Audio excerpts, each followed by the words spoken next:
After writing 30 pages of notes on this show because I'm a crazy person, I found all sorts of weird clues and details that are easy to miss upon first glance. I don't think there's been a show in years that has given so much attention to detail in every department, from costume and production design, the music, and editing. So this video is going to focus on that, and if you're looking for a more analytical video, be sure to check out my Severance ending explained. If there's something I missed in this video, it's probably in that one. The very first line of the entire season is "Who are you?"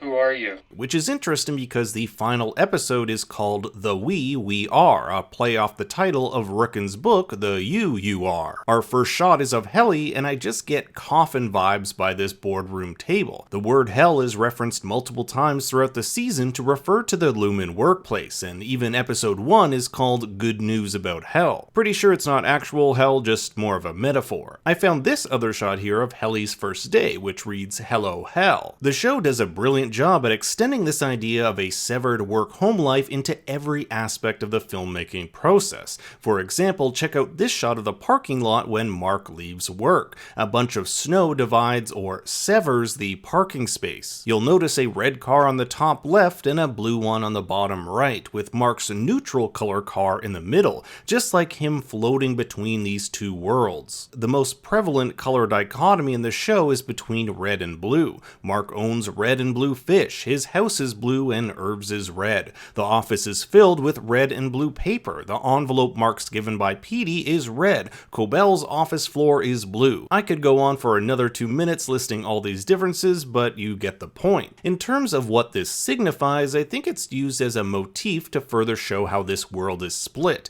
The red-blue conjures images of the red and blue pill from The Matrix and Alice in Wonderland, in which one pill reveals the true world while the other leaves you in ignorant bliss, kind of like how our innies have no idea what happens in the outside world, and vice versa. The other color that's prevalent throughout the season is green. The office is covered in it. Green is often used as a color to represent sickness, so a fitting choice for our severed macro refinement team. Green also happens to be one of 2 colors in James Egan's first prototype for the chip used in the Severance process, the other color being blue. Blue and green also happen to be the color of Helly's dress at the gala, as well as her earrings. In episode 1, we learned that Miss Casey, also known as Mark's wife, was an educator who taught Russian literature. Mark was a history professor, so it could be that they were colleagues at the nearby college where Mark worked, and that's where they fell in love. It's also kind of ironic that Mark was a history teacher yet spends much of the season not remembering who he is. The majority of Mark and Casey's interactions happen during quote-unquote wellness meetings, where 2 very interesting objects are introduced. One is the red-green candle that Miss Cobell stole from Mark's basement from a bin labeled Gemma's Crafts, Gemma being the real name of Miss Casey. I think Cobell is secretly trying to see if this might spark either of them recognizing the other. We also see Mark mold out of clay a tree, the thing Gemma supposedly crashed her car into and died. When Mark leaves work on Helly's first day, we see her outie holding a bouquet of flowers. In episode 2, we'll see these are from Seth Milchick in honor of her first day of work. Miss Cobell gives 2 contradictory statements about her mother, one in the office where she tells Mark that her mother was an atheist, and one in the outside world where she tells Mark that her mother was a devout Catholic. There's a lot of mystery surrounding Cobell's mother, who is believed to be Charlotte Cobell, where we can see this hospital tag with her name on it next to Cobell's Cure Shrine. It's attached to a feeding/breathing tube, and if you've seen my ending explained video, I go into more detail on how Cobell could be secretly planning revenge on Lumen for playing a role in her mother's death. In episode 2, there's an easy to miss shot of Irving looking at black paint in between his nails. It's later revealed that his outie is a painter who specializes in only painting that creepy black hallway and elevator that only goes down. The black goo that Irving sees is a manifestation of this paint seeping into his office life. Also in episode 2, we learn of a woman who worked in macro data refinement before Petey. Her name is Carol D, who we can also see on Irving's employee Joy manifest in episode 9. Many paintings can be found throughout season 1, including Kier's Taming of the Tempers, which is hung outside the wellness office. The tempers represent anger, joy, fear, and sadness, and are manifest in these 4 characters, including a jester and goat. This is why there's a weird dance performance by them after Dylan finishes his waffle party. Goats actually appear many times throughout the season, especially in the background of Devin and Rickon's home, like here and here. Petey's map of Lumen also holds some interesting areas that we haven't seen yet, like the Coil of Doom near the Perpetuity Wing,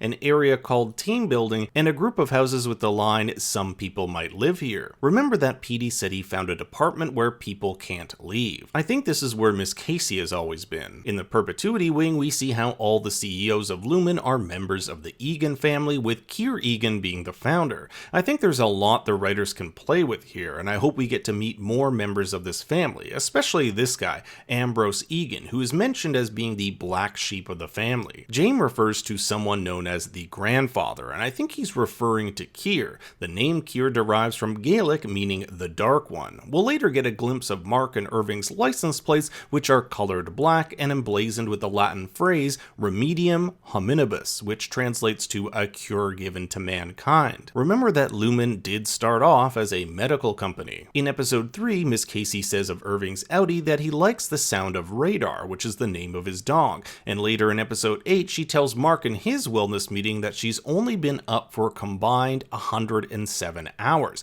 and that 8 hours she spent looking after Helly was the longest she hasn't been asleep. To me, this suggests that her other self could be in some sort of coma. You may have noticed that much of the Lumen's severed workspace is empty, almost as if they are expecting more workers. Mark's Audi even remarks that the company homes, of which he lives in one, are relatively empty. When combined with James' remark that he wants everyone in the world to be chipped, it leads me to believe Lumen will be expanding its workforce, but first they need to get over some political hurdles, hence Helena Egan's connection to Senator Arteta. The name of the birthing retreat Devon attends is called Damona, who is a goddess worshipped in Gaul whose name roughly translates to divine cow. Kinda weird. In episode 5, we see this painting called The Courtship of Kier and Imogen, who fell in love while working together at an ether factory, as you do. With Helena being an Egan and her innie establishing a romantic connection with her work partner Mark, I can't help but see the parallels here. The name of the restaurant Mark gets a gift card to is Pip's Diner, named after one of Lumen's past CEOs. When Irving says goodbye to Hallie and Mark before their big plan, he says the line, "Okay, kids,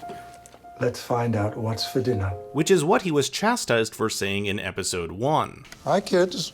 What's for dinner? During the weird waffle dance, Dylan uncovers this Cat of Nine Tails whip, the same one Kier holds in the painting of the Taming of the Tempers. Each of the tails represents one of Kier's 9 virtues. All those pictures Milchek took throughout the season were all part of Helena's publicity stunt to garner favor for Lumen and the Severance process. You may have also noticed the technology at Lumen is pretty outdated. This serves many purposes. For example, it makes it so that their work is protected from conventional hacking methods, and this type of nostalgia may make the workers more at ease with their office life. It also creates a stark juxtaposition to the outside world, which has things like smartphones and is set in and around 2020, as evidenced by Mark's driver's license. The Lumen Handbook we see in episode 2 can actually be downloaded for free as part of Severance's companion book, The Lexington Letters, to which I'll leave a link to in the description below. For achieving 100% on a particular file, the prize is a caricature, and this one is of Dylan in a muscle show, which he thinks his Audi competes in. When Mark walks after his date with Devon's doula, there's a sign in the background that reads, "We sell Severance compatible attire," which I think is just great attention to detail. This statue of Kier, where 2 members of the Whole Mind Collective protest, is in front of the Hall of Records, which is pretty ironic since the whole act of Severance is about not remembering. I love this framing here where Petey's head is imprisoned, reflecting his mental state. There are certain characters that wear this Lumen water drop pin. These include the secretary at the front of Lumen,